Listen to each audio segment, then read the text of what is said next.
100억 원이 통장에 들어온다면 뭘 사시겠습니까? 아파트요? 슈퍼카요? 좋습니다. 그런데 전투기는요? 웃음 나오시죠? 진짜 웃긴 건 따로 있어요. 지금 전 세계 전투기 시장은 마트가 아니거든요. 돈 있어도 못 삽니다. 가격표가 아니라 대기표 뽑는 곳이에요. 러시아는 전쟁주의고 미국 F-35는 10년을 기다려야 하고 중국 전투기 사면 외교 관계가 박살납니다. 그런데 이 틈새에 한국의 KF-21 보라매가 들어왔어요. 종이 비행기 소리 들었던 전투기가 지금은 전 세계가 줄 서고 있거든요. 그런데 가장 억울한 나라가 하나 있습니다. 인도네시아예요. 공동개발 파트너였는데 돈 안 내고 기술만 훔치려다가 자리를 날렸거든요. 1조 원 넘게 한국한테 떼먹고 지금 와서 우리도 사고 싶다고 애걸하고 있어요. 오늘은 이 반전 드라마를 경제학으로 분석해 보겠습니다. 요즘 전투기 시장이 이상해요. 우리가 아는 시장 논리가 작동을 안 합니다. 자본주의에서는 돈만 있으면 물건 살 수 있잖아요. 근데 전투기는 완전히 다릅니다. 돈이 산더미처럼 이처럼 있어도 못 사요. 왜냐면 지금은 가격 경쟁이 아니라 납품 시점 경쟁이거든요. 계약해도 5년에서 10년을 기다려야 하는 구조예요. 당신이 동남아 어느 나라 국방부 장관이라고 가정해봅시다. 지금 당장 전투기 사 필요합니다. 옆 나라가 군비 증강주의고 3년 안에 전력을 확보해야 하는 상황이거든요. 첫 번째 옵션은 미국 F-35입니다. 성능은 최고죠. 5세대 스텔스 전투기예요. 그런데 2024년 기준 단가가 약 1,100억 원이에요. 40대 사면 4조 4천억 원 합니다. 더 심각한 문제는 납품 시점입니다. 지금 계약하면 2030년 이후나 받아요. 5년 넘게 기다려야 한다는 거죠. 그 사이에 전쟁 터지면요? 게임 오버입니다. 게다가 운용비가 살인적입니다. F-35 비행시간당 유지비가 약 42,000달러예요. 연간 200시간만 띄워도 840만 달러, 한화로 약 115억 원이 나갑니다. 한 대만요. 40대면 연간 4,600억 원이에요. 두 번째 선택지는 러시아예요. 가격은 확실히 쌉니다. 수 E-35 같은 전투기는 F-35보다 훨씬 저렴하거든요. 그런데 지금 러시아는 전쟁 한복판이에요. 우크라이나 전쟁이 3년째 계속되면서 부품 공급망, 정비 시스템, 결제 체계가 전부 흔들리고 있어요. 계약해도 언제 받을지 알 수가 없고 받아도 부품 수급이 막히면 고철 덩어리가 되는 거죠. 게다가 국제 제재까지 걸려 있습니다. 스위프트 결제 시스템에서 퇴출당했고 서방은행과 거래가 차단됐거든요. 세 번째 선택지는 중국입니다. 중국산 전투기는 가격 경쟁력이 있어요. J-220, J-32 같은 최신 기체들이죠. 그런데 성능 논란보다 훨씬 더 무서운 게 있습니다. 바로 외교 리스크예요. 중국 전투기 구매하면 미국, 유럽과 관계가 어떻게 될지 아무도 몰라요. 경제 제재 받을 수도 있고 핵심 부품 공급이 끊길 수도 있거든요. 중국은 정치 압박 수단으로 무기 수출을 활용한 경우가 많아요. 구매국 입장에서는 전투기 한 대 사는 게 아니라 정치 줄타기를 시작하는 겁니다. 이게 바로 현재 전 세계 전투기 시장의 현실입니다. 최고 사양을 찾는 게 아니에요. 지금 당장 받을 수 있는 신뢰할 만한 대안을 찾는 거예요. 질문 하나 드릴게요. 당신이 국방부 장관이라면 10년 뒤에 올지 말지도 모르는 최고급 전투기와 3년 안에 확실하게 받을 수 있는 검증된 전투기 중 뭘 선택하시겠습니까? 답은 명백합니다. 지금 받을 수 있는 거예요. 전쟁은 절대 기다려주지 않으니까요. 이게 바로 KF-21이 국제시장에서 관심을 받는 이유입니다. 생산 슬롯이 확보돼 있고 납품 일정이 명확하게 잡혀 있고 성능 검증이 완료됐어요. 그럼 KF-21이 대체 뭐가 그렇게 특별하냐고요? 단순히 일정 잘 맞춰서가 아니에요. 성능이 입증됐고 원하는 방향으로 업그레이드할 수 있고 각 나라 특성에 맞춰서 맞춤 제작이 가능하거든요. 전투기 하나 만드는 게 얼마나 어려운 일인지 아십니까? 자동차 만드는 거랑 차원이 달라요. 자동차는 도로 위에서 달리면 되지만 전투기는 하늘에서 생존해야 하거든요. 속도, 고도, 기동성, 무장체행, 체계, 전자전 능력 이게 전부 생사를 가릅니다. 방위사업청 공식 발표 자료 보십시오. KF-21은 42개월 동안 첫 시험 비행을 완료했습니다. 단 한 건의 사고도 없이요. 1만 사고도 없이요. 1만 3천 개의 시험 조건을 검증했어요. 이게 무슨 의미냐고요? 구매국 입장에서는 보험 증서를 받는 겁니다. KF-21 공식적으로 4, 5세대급 전투기입니다. 완전한 5세대 스텔스는 아니에요. 그런데 설계 단계부터 생존 가능성을 극대화하는 방향으로 개발됐어요. 준 스텔스 개념이라고 보시면 됩니다. 레이더에 완전히 안 잡히는 건 아니지만 적보다 먼저 발견하고 먼저 타격할 수 있는 능력을 갖췄다는 거죠. 그런데 여기서 첫 번째 마법이 시작됩니다. KF-21은 완성형이 아니라 진화형이에요. 블록 단위로 업그레이드가 가능하다는 겁니다. 블록 1, 1로 2, 블록 3 이런 식으로 단계적인 성능 향상이 가능해요. 구매국 관점에서 생각해 보십시오. 당신이 베트남 공군 참모총장이라고 칩시다. 지금 시급한 건 공중 전력 확보예요. 중국이 남중국해에서 계속 압박하고 있거든요. 근데 국방 예산은 한정돼 있어요. 어떻게 하시겠습니까? KF-21의 블록 2를 먼저 구매합니다. 이건 기본형이에요. 공대공 전투에 특화된 버전이죠. 2026년 공식 발표 기준으로 블록 하나의 가격은 약 8,300만 달러, 하나로 약 1,200억 원입니다. F-35가 약 1,100억 원이니까 비슷한 수준이에요. 근데 결정적인 차이가 뭐냐고요? 이 금액은 엔진과 일부 지원 패키지가 포함된 총액입니다. 반면에 자주 비교되는 F-35의 약 1,100억 원이라는 숫자는 전투기 기체 가격만 분리해서 산출한 수치예요. 엔진과 유지 보수 체계까지 전부 포함하면 F-15의 실제 도입 비용은 KF21보다 훨씬 더 올라갑니다. 그리고 핵심은 납품 시점입니다. F15는 5년 이상 기다려야 하는데 KF21은 2년에서 3년이면 실무를 받을 수 있어요. 그리고 여기서 진짜 마법이 발동됩니다. 5년 뒤에 국방 예산 여유가 생기면요, 블록 2로 업그레이드합니다. 블록 2 가격은 약 1억 1200만 달러, 한화로 약 1600억 원이에요. 이건 공대질 타격 능력이 추가되는 거예요. 공중전마하던 전투기가 지상 표적도 정확하게 타격할 수 있게는 거죠. 또 5년 뒤에 블록 3으로 다시 업그레이드해요. 여기선 전자전 능력까지 강화되는 겁니다. 보셨습니까? 한번 구매하고 끝이 아니에요. 10년, 20년 동안 계속해서 진화할 수 있는 업그레이드 경로가 열려 있는 겁니다. 그리고 여기서 두 번째 마법이 등장합니다. EF21은 각 나라의 요구사항에 맞춰서 맞춤 제작이 가능해요. 처음부터 모듈화 설계 방식으로 개발됐거든요. 레고 블록을 생각하시면 이해가 쉬워요. 기본 몸체는 동일한데 필요한 부품을 자유롭게 교체할 수 있는 거예요. 예를 들어볼까요? 필리핀은 해상 초계 임무가 중요합니다. 중국 어선들이 자꾸 영해를 침범하거든요. 그럼 대함 미사일을 추가 장착하고 해상 탐지 레이더를 강화하면 됩니다. 폴란드는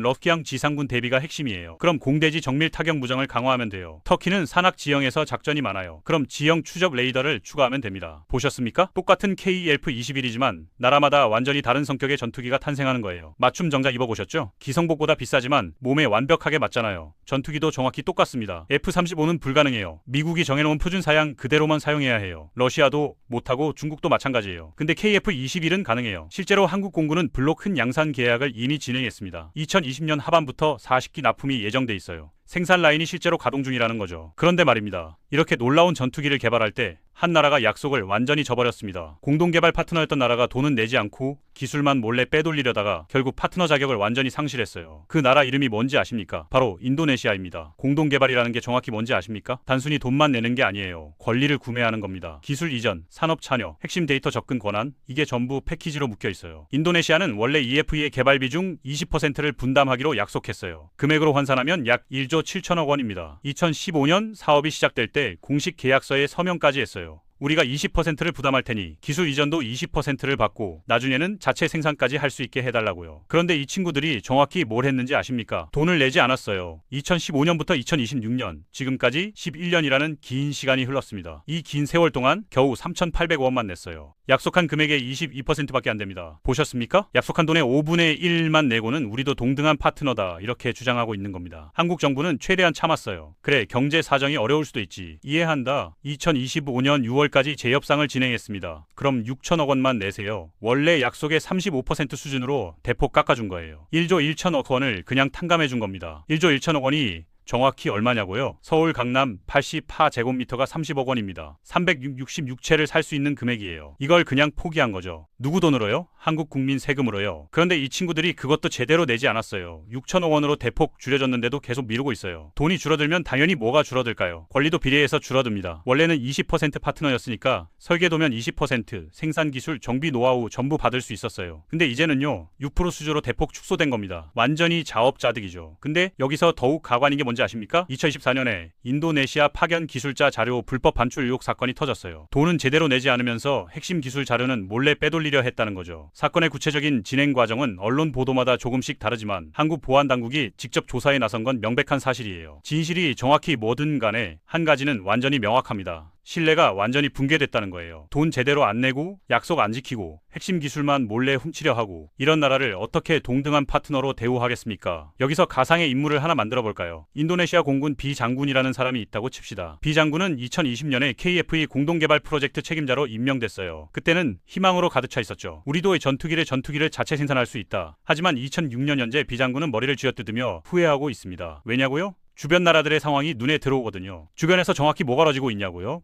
줄 서고 있어요. EF-21 구매하려고요. B 장군은 이제 뼈저리게 깨달았습니다. 우리는 파트너 자격을 완전히 상실했구나. 분담금 제대로 못 냈고 신뢰를 잃었고 입지가 급격하게 좁아졌어요. 다른 나라들은 단순히 돈 내고 전투기만 구매해가면 되는데 인도네시아는 뼈아픈 후회만 남았습니다. 더욱 억울한 건 뭔지 아십니까? 지금 KF-21의 시장 가치가 급상승하고 있다는 거예요. 시험 비행 성공적으로 완료하고 양산체제 돌입하고 전 세계가 주목하면서 가격 협상력도 계속 올라가고 있어요. 2020년에 공동개발 파트너로 제대로 참여했다면요, 이 모든 가치 상승을 함께 누릴 수 있었어요. 수출 한 대당 로열티 받고 핵심 기술 완전히 배우고 자체 생산 공장 세우고 수십조 원 규모의 미래가 펼쳐졌던 거죠. 근데 지금은요, 그냥 일반 구매국 대기 명단에 올라 있을 뿐입니다. 돈 내고 완제품 구매하는 거예요. 기술 이전 전혀 없습니다. 산업 참여 기회 없습니다. 자체 생산 가능성 완전히 사라졌습니다. 한국이 얼마나 큰 손해를 받는지 아십니까? 인도네시아가 약속했던 1조 1천억 원. 이 막대한 금액을 한국이 전부 메워야 했어요. 한국 국민 세금으로요. 여러분 돈으로요. 이게 바로 경제학에서 말하는 신뢰 비용입니다. 돈으로 절대 환산할 수 없는 무형의 자산이에요. 한번 무너지면 복구하기 극도로 어렵습니다. 인도네시아는 6천억 원도 제대로 내지 않았지만 수십조 원 규모의 찬란한 미래를 완전히 날려버렸어요. 그럼 이제 정확히 왜 전 세계가 줄을 서는지 보여드리겠습니다. 구매국들이 진짜로 원하는 게 정확히 뭔지 아십니까? 단순히 전투기 구매하는 게 아니에요. 자국 방산 산업 전체를 육성하려는 겁니다. 폴란드 사례를 보십시오. 폴란드는 현재 러시아와 국경을 맞대고 있어요. 우크라이나 전쟁을 직접 목격하면서 엄청난 긴장 상태에 있죠. 그래서 한국 K 전차, K9 자주포를 대량 구매했어요. F-18 경공격기도 이미 도입했고요. 근데 폴란드가 정확히 뭘 요구했는지 아십니까? 우리나라 땅에서 생산하게 해달라. 폴란드 영토에 공장 건설하고 폴란드 노동자 대량 고용하고 폴란드 부품업체들 직접 참여시키고, 이게 핵심 조건이었어요. 왜 이런 요구를 할까요? 일자리 때문입니다. 전투기 한 대 생산하면 설계,